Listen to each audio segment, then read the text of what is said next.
be a sponge, and then bring the juice.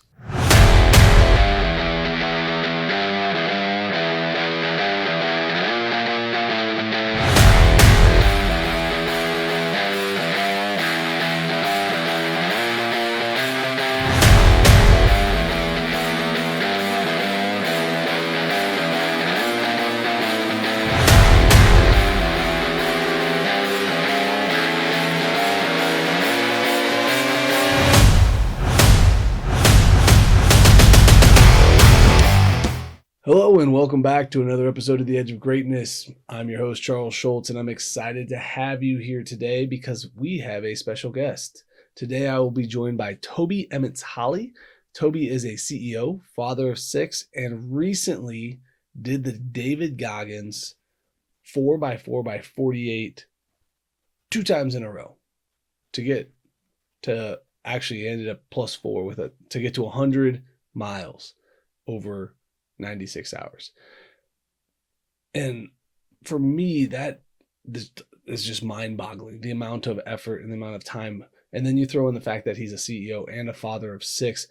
And what I love about this conversation is we talk a lot about what it means to be healthy, what it means to be present, what it means to be a father, how to balance all of those things and give yourself space to continue to pursue greatness.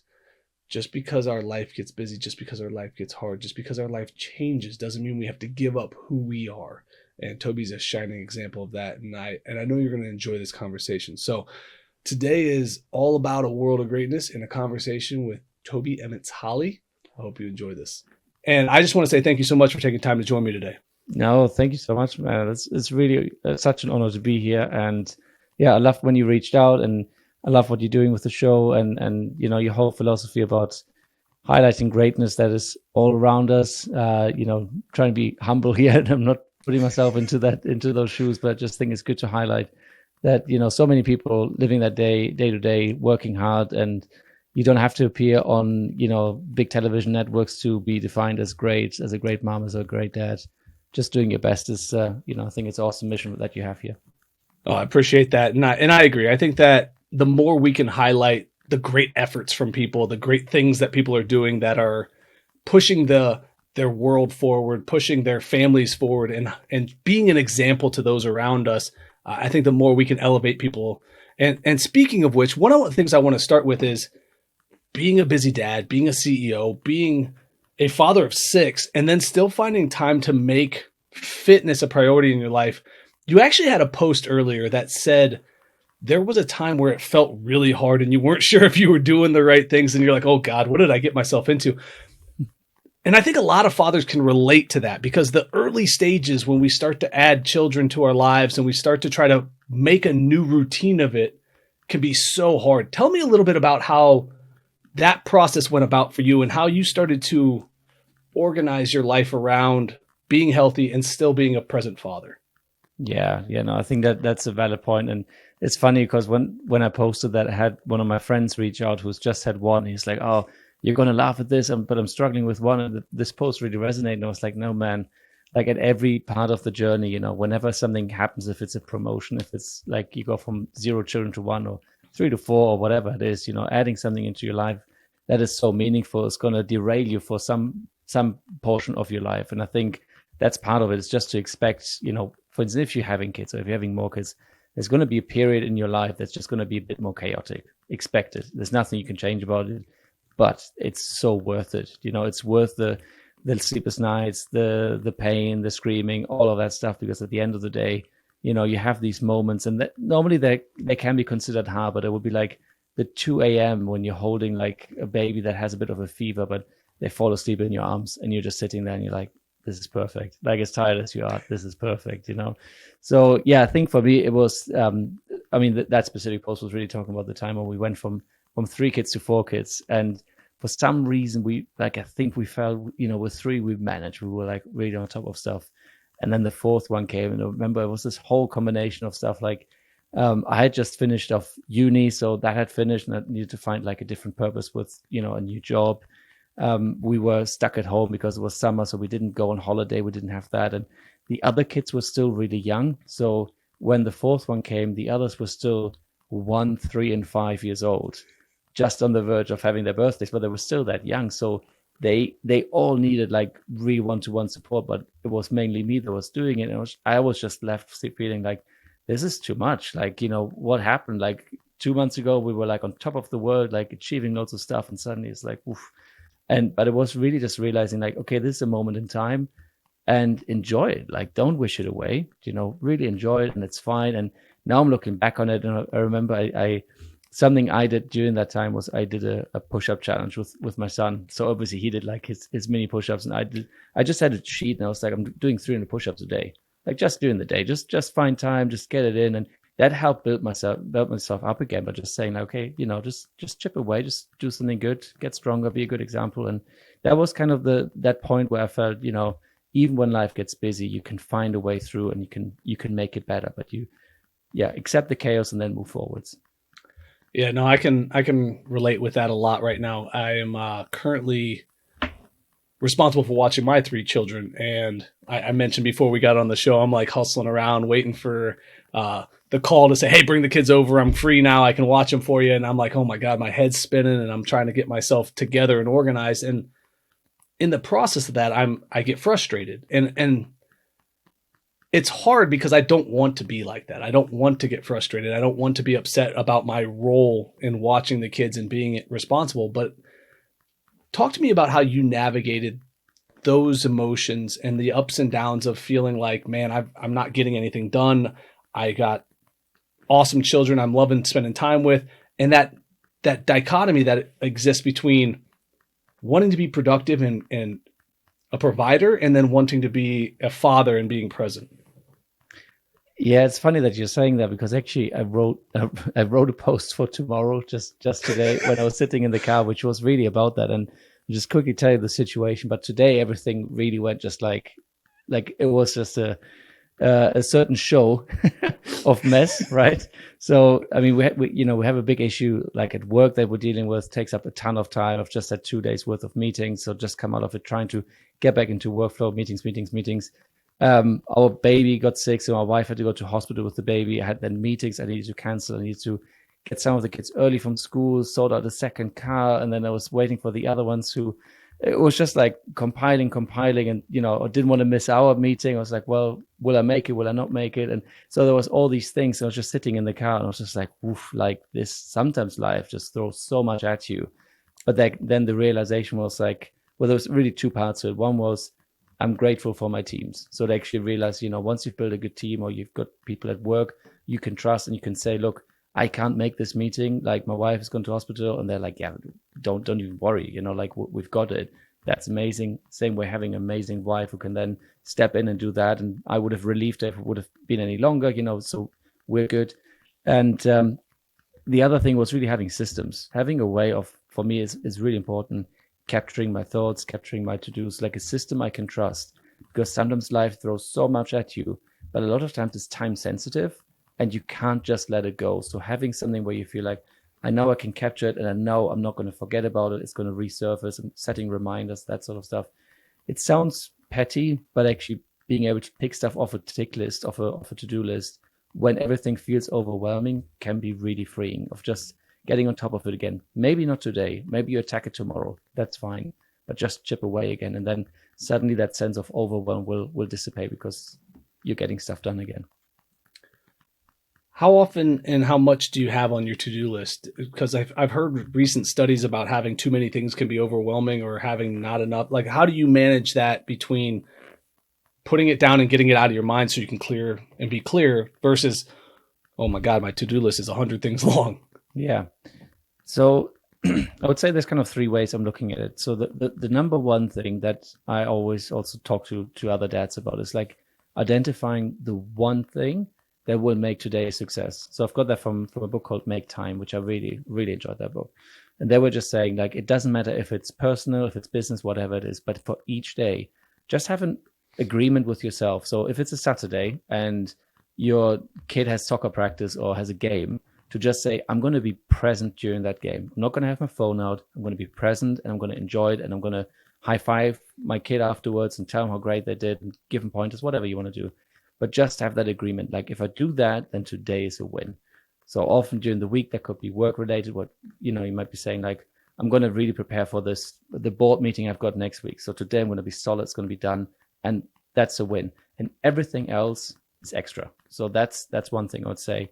And in terms of to-do lists, I would say often if I have a bit of space in the diary, I would time block to do some big project work.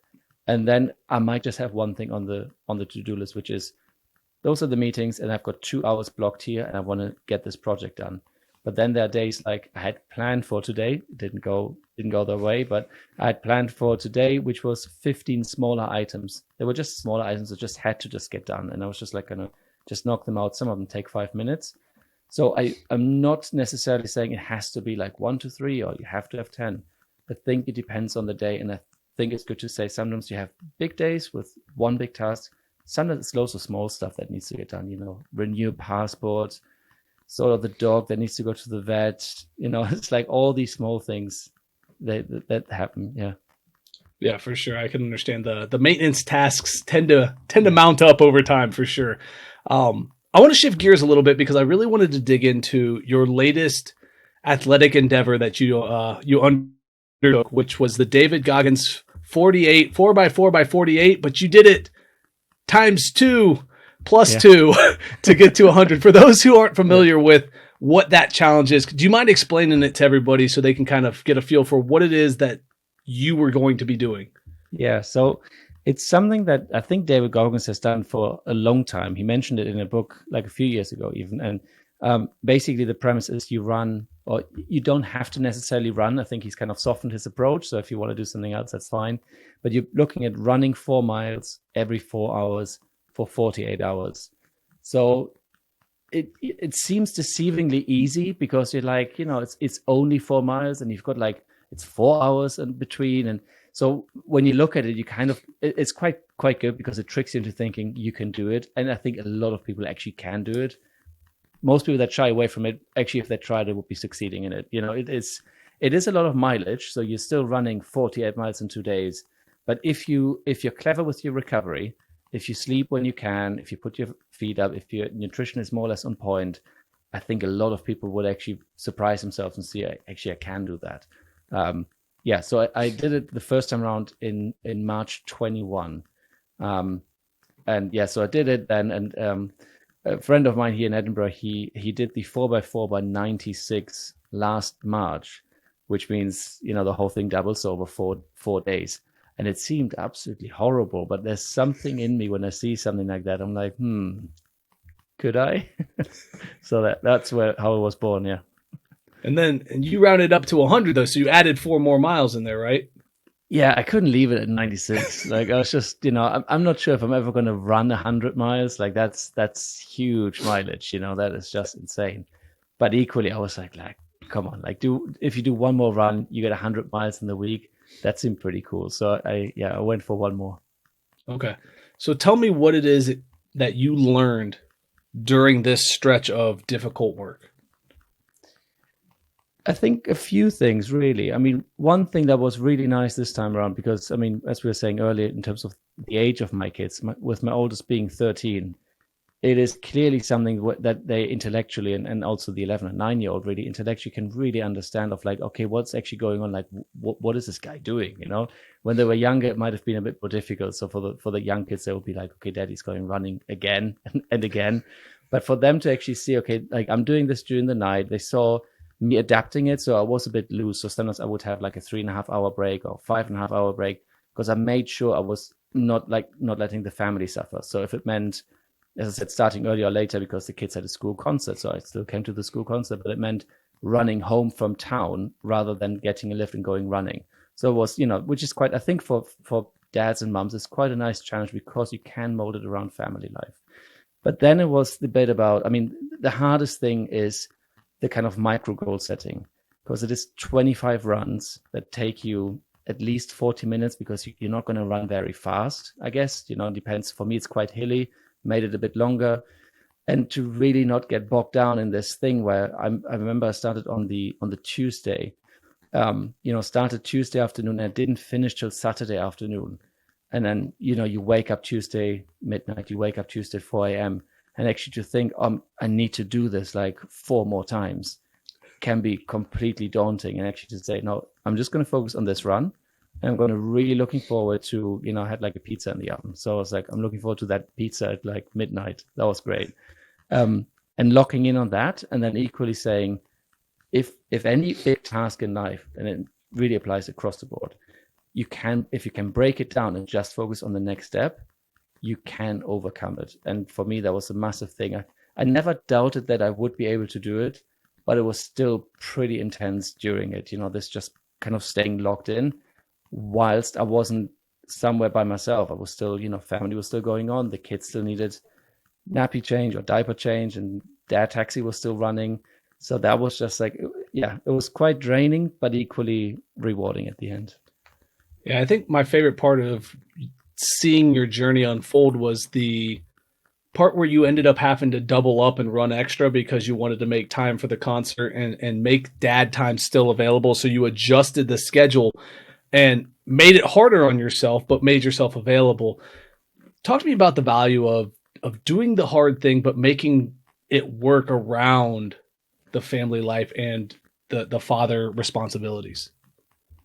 Yeah, I mean, I just feel that the kids are the number one priority. Now, that doesn't mean, in my mind at least, that you give everything up, you stop being yourself, you stop pursuing your goals and dreams, and you just give everything to them, because that's not being a good parent. Like, you need to also show them growth, you need to show them struggle, you need to show them what it means when you're pursuing a dream or a goal, what hard work and consistency looks like. It's no point telling them about how great you were when you were younger. They want to see it today, right? So that's, for me, that's really important. But equally, it means if I need to make it harder for myself to still be a present dad, then that's equally valuable for them to see that they are still the number one priority. And I'm not saying, guys, I'm out of the picture, for the next 4 days, sort yourselves out, and because I need to do this amazing thing here. Like, that doesn't work. So I think that combination of showing them the grind and the negative sides of that. So one day we had a takeaway with my in-laws. They came around and everybody was sitting down, and then they put a movie on. The movie was really fun.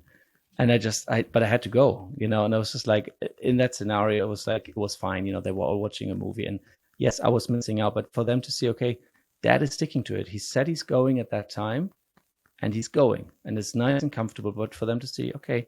And then I came back and joined for the rest of the movie. So I think, and I hope, it's more showing it rather than me lecturing them about it, but them seeing it to actually understand, okay, this is what it means, and this is what sticking to your word means, and, upholding what you said you would do. So I hope that really sinks in for them.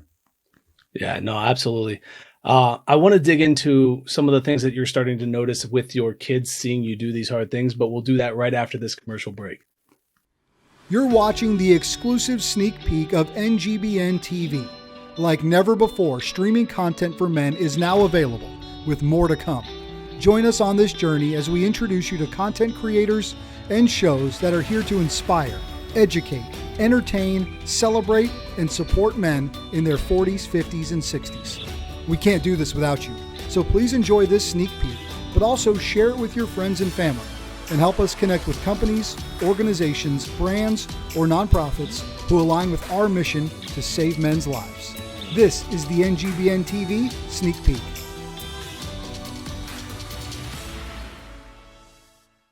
What's up? My name is Chris Rubio, and I'm the host of The Rubio Method on the NGBN TV network. Focus up. Long snapping and life are very, very similar.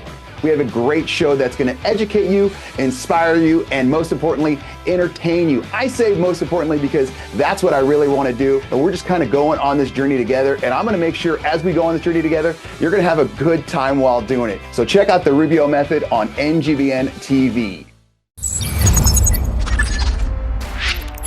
Hey NGBN, it's Brian Jodas with Pick Up the Six Productions. Join us here at Pick Up the Six as we introduce you to the men and women among us who go above and beyond through service, purpose, and impact.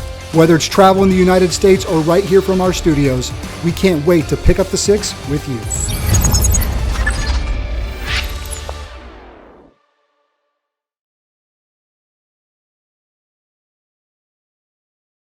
Welcome back to the Edge of Greatness. I'm with Tobi. We've got a few more questions to wrap up before we get him on his way. But first thing is, I want to say, I love this story of doing hard things. I love this approach to showing your kids that you don't have to give up who you are to be a good father.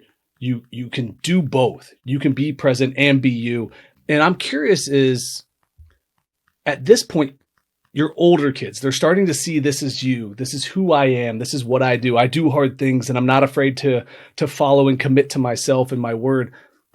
How has that affected them and their development? Have you started to notice anything about the things that they're taking on themselves because of the way you live your life? Yeah, I mean, I think one thing I've noticed, I mean, it's interesting to see with the kids because they come from the same household, but they're very different, right? So I've got one who is definitely has the traits of a hard worker, like an incredibly hard worker. And to be honest, I don't think I was that when I was her age, when, you know, she's a young tween. And then with our teenager, I think he has probably more my traits when I was younger, which is a bit more lazy, might be more of a boy trait, I'm not sure.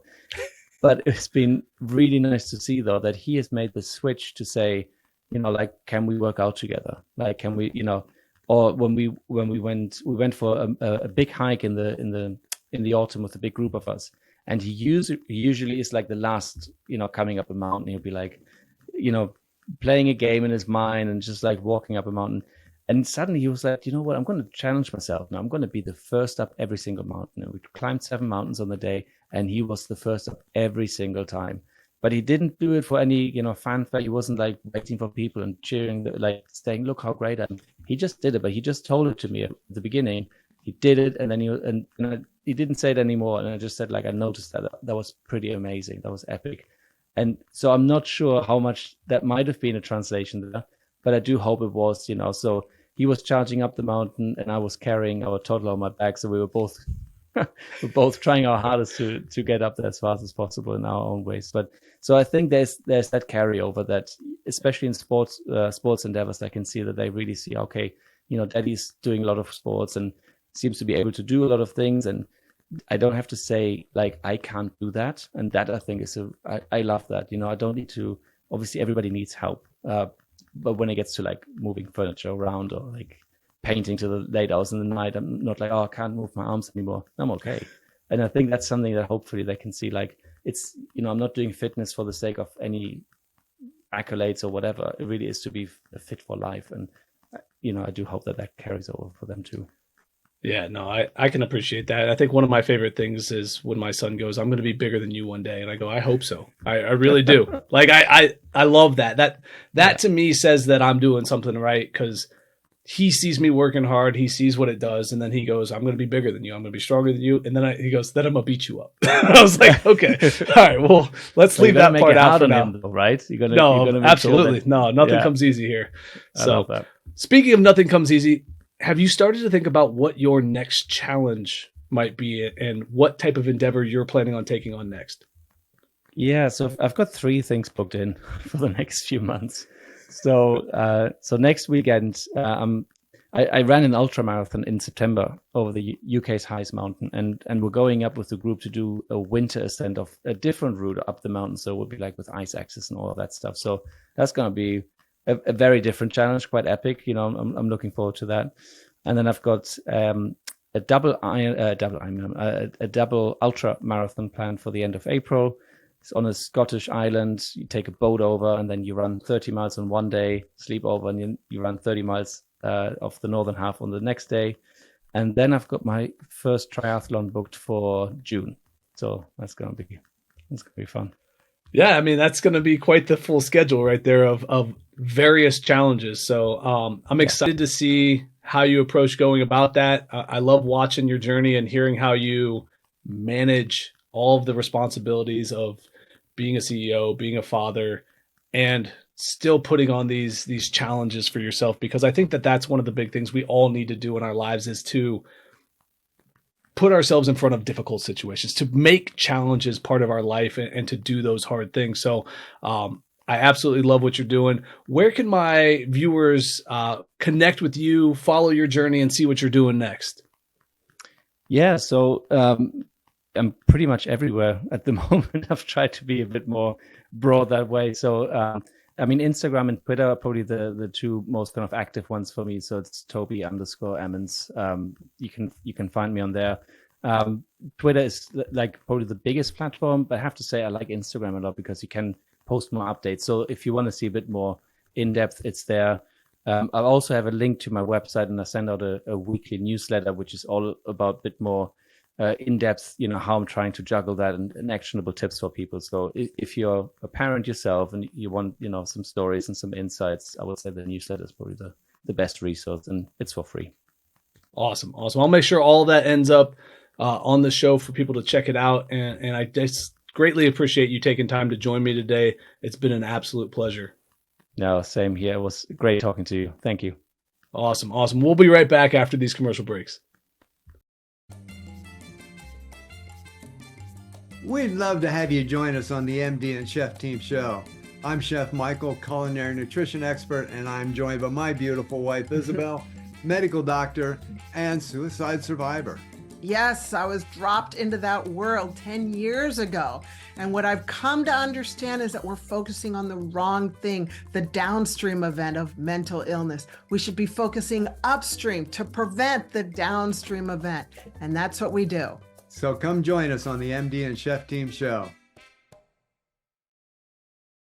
Hey, I'm Micah McCreary. And I'm Rich Fry, and welcome to Truex Outdoors, the ultimate outdoor show. So come tag along with us as we experience thrilling adventures in hunting and fishing. From the mountains to the rivers, we'll bring you the most action-packed outdoor experiences. Watch us now on NGBN TV. Truex Outdoors. You're watching the exclusive sneak peek of NGBN TV. Like never before, streaming content for men is now available, with more to come. Join us on this journey as we introduce you to content creators and shows that are here to inspire, educate, entertain, celebrate, and support men in their 40s, 50s, and 60s. We can't do this without you, so please enjoy this sneak peek, but also share it with your friends and family, and help us connect with companies, organizations, brands, or nonprofits who align with our mission to save men's lives. This is the NGBN TV Sneak Peek.